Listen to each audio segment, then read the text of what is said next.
Hjalti, frábær sigur hjá þínum mönnum, þið svona, mættu rétt stemdir í hennar leik.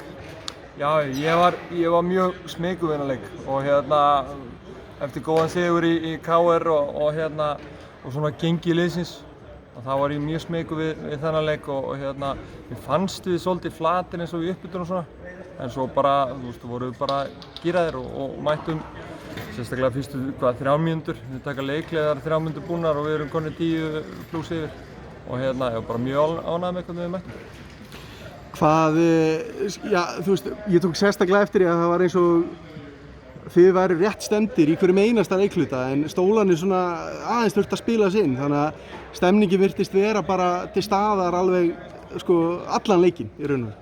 Já, það er náttúrulega svolítið munur á því að vera búin að vinna 7-8 leiki og svo stólarnir sem hafa svolítið verið að ströggla. Þannig að það er kannski, vantar svolítið að gíra sig upp í stemninguna þá.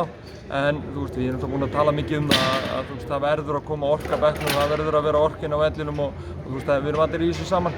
Og við erum að gera þetta því okkur finnst þetta gaman og þá verðum við auðvitað að njóta. Þú ert með nýja leikmann í kvöld sem þið voru ekki búin að ná æfingu með einu sinni en hann kemur inn að færa einhverja mínútur og stóð sér bara vel eða ekki? Já, bara þrælflottur. Ég skaut kannski svona meira en ég bjóst við en að öðru leyti þá bæði sókn og vörn bara flottur. Takk fyrir þetta Hjalti og gangi ykkur vel. Takk.